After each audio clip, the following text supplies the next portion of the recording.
2 dashes of hope, and 3 heaping tablespoons of reality. That's the recipe for being a foster child.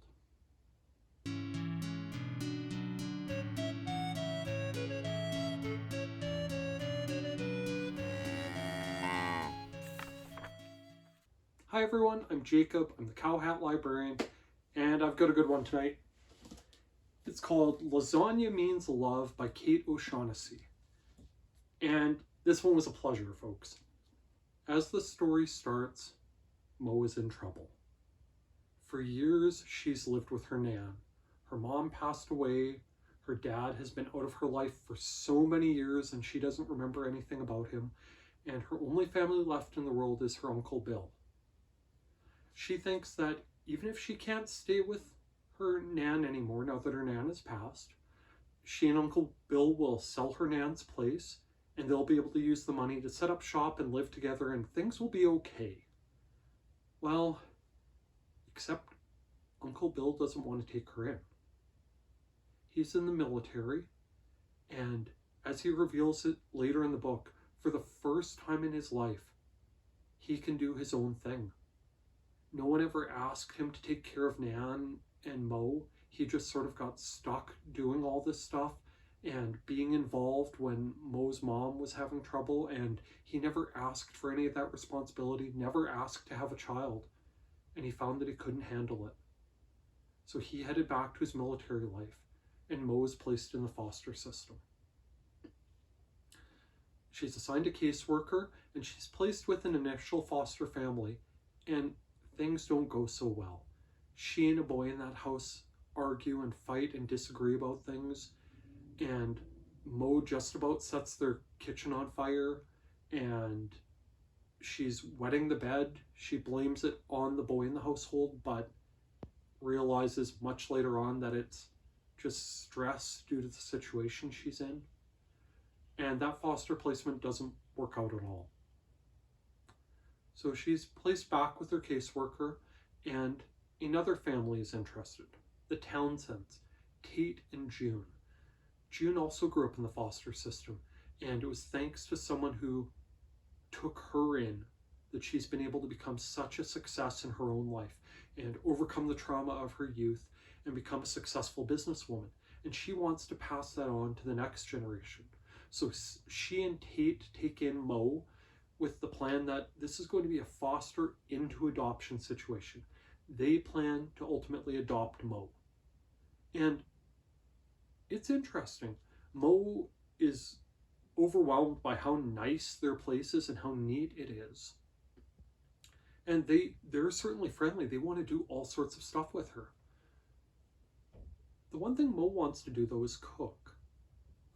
While Mo was dealing with her foster care worker, she found a bookshelf there with things that seemed to be abandoned books.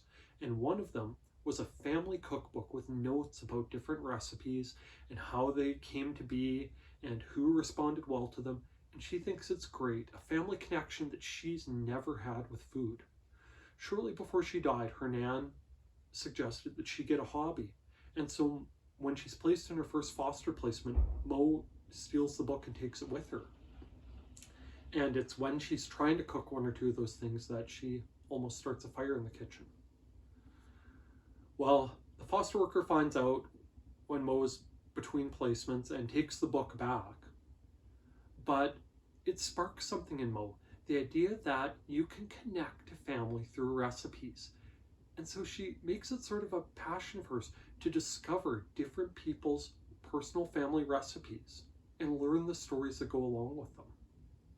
And in the course of things, she sets up a website where she posts about these recipes and talks about her experience making them and about the family stories. And her hope is that she'll ultimately get enough traction with the website to attract attention from a long-lost family of her own. And she's thrilled by that idea. And that's what keeps her going. Even as the Townsends work with her and help her get set up with a phone and a laptop and other things to do her work, she's consumed by that goal. In the course of things, a few other people come into Mo's life. Joe, the doorman for the Townsends building. She immediately gets on his bad side. by pestering him while he's on a break and telling him he shouldn't smoke because it's bad for him and so on. She eventually gets on his good side by bringing down some of the special macaroni and cheese she'd been given a recipe for, and they become friends of a sort. Over the course of things, Mo actually gets in touch with a distant relative. I believe it's her cousin or second cousin, who heard about her through the course of things with Mo's website and the interest it attracted from someone with the New York Times. And she's willing to adopt Mo. Now, previously this would have been Mo's just most hoped for thing, a family member who was willing to take her in. She'd have a family connection she was so desperate for when her nan died and her Uncle Bill left. And she was so excited about that prospect previously, but now things are going good with the Townsends. And that distant family member just seems sort of dull and boring and is willing to take Mo in out of a sense of obligation. And she manages to track down a family recipe for a type of pancakes, I believe, that their family made every so often, but every way Mo makes the recipe, they turn out terribly. Anyways, things keep going. Mo stumbles onto a pop-up restaurant that a would-be entrepreneur is starting, where he's going to run it just for a short amount of time to gauge the interest in it. She gets an idea to do a one-day, 2-seating only pop-up restaurant featuring her family recipes that she's discovered, so that she can get her name back in the New York Times, to get the attention of the world, to try to find some more family contact. And the rest of the story is about her trying to do just that. It was really good. I don't have any experience with the foster system beyond what I've read and heard in bits and pieces here and there, but it made me empathize with Mo, even though her foster situation was far, far better than so many children have it. At one point, she's speaking with another foster child, a boy who's in between placements, and she's talking about how bad she had it at one, and he makes a comment about how lucky she is, because she's a white girl and families will be falling over themselves to take her in, whereas he gets the dregs of the situation. And she sort of asks, well, what do you mean? And he implies that a foster family he stayed with burned him with cigarettes. So even with her, relatively speaking, privileged position in things, it still made me feel for her, for all the uncertainty she felt, for the hopes that she had that would be dashed by all sorts of things happening. The search she had for her family connection was compelling. Something I didn't mention before, the story is all told in the form of letters she writes in her journal, ostensibly to her nan. It came across very, very, very much as a modern version of Beverly Cleary's Dear Mr. Henshaw. It was wonderful. The characters were great, they were well defined. Mo was alternatively hopeful and sad and good-spirited and inventive, and just, she came across as a modern-day Little Orphan Annie in a lot of ways. She just wanted someone to love her. Her relationship with Tate and June was really, really interesting, where June had definite ideas about how their relationship should be, and Mo sometimes found that she got along with Tate's way of looking at things a little bit better in terms of food, or the fact that he liked the idea of going to a Jets game with her and the like.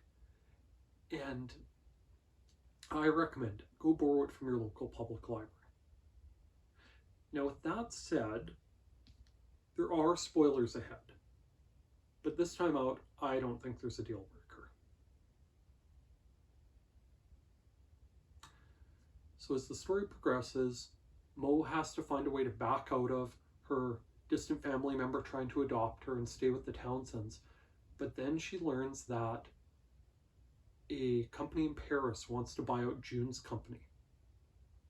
and they want her to go to Paris with them. And at first, they're all excited. June's excited because of the growth for her company. Mo is excited because she has a chance to go live in Paris and she can continue posting recipes from there and grow up as a French girl. But there are so many restrictions on what can happen with a foster child, even one where Tate and June are trying to go through the adoption process. They got in trouble for having someone who wasn't family watch Mo one time, and that was enough to cause a lot of trouble. And trying to take her out of the country was just an impossible thing. So they had to make a choice. Either ditch this company sale and just have June throw away all the work she's done for all these years, or have June have to leave her husband behind for years potentially while he went through and finished the adoption process with Mo till the point where he and Mo could join June in Paris. And ultimately, June isn't willing to do all that. She tried so hard to be that type of person for Mo that she had as a foster child when she was young, but she couldn't go that extra step. And that part hit really, really hard. And the devastation on Mo and her trying to figure out what she could do next. She makes up a story about her Uncle Bill being willing to take her in so that other people don't feel obliged to get involved, and she isn't interested in doing her one-day pop-up restaurant anymore because there's no point. And things seem pretty bleak. But her friendship with Joe is what saves her. Joe and his wife are nice people. They've had Mo over for dinner. He's looked out for Mo a few different times, and she's repaid him with recipes and goodies. And they had a child who died of SIDS, and they'd wanted a child. They still aren't sure they could go through the whole process, that they'll be able to handle all the demands of it, but they're willing to try. And so the book ends with them saying that they'll take Mo in and that they're going to try to adopt her and that they're going to be a family together. And Mo runs her one-day restaurant, and it is a big deal. All her friends have come together to help her put it on, and it's a huge success with the profits going to support kids in foster care. It was a solid effort all around. It was a good ending. It didn't, while Mo's journey ended up with a happy ending, it didn't go easy on the foster care thing. O'Shaughnessy made it very clear that even though she didn't have a fun time of it, she was lucky compared to a lot of kids in foster care. And that came through really, really strongly throughout this story. I recommend it. If you liked Dear Mr. Henshaw, this one would be a worthy modern follow-up. Anyway, it's great. Go borrow it from your local public library. While I'm on that topic, if you use and appreciate the services offered by your local public library, why not take just 1 minute and tell the powers that be exactly that? Tell your mayor, tell a council member, tell your MP or MLA that you use and appreciate the services offered by your local public library. We're at a time where many public libraries are having trouble finding sustainable funding to continue improving the programs, materials, and services they offer, and a few good words in the right ears might make a world of difference. If, by some chance, you're a library staff member, don't forget, watching my videos counts as professional development time. With that, thanks for watching. Thanks for listening to me gush. By all means, please like, please subscribe, and please check back and see what else I have to talk about from the Cowhat Library. Thank you. Bye now.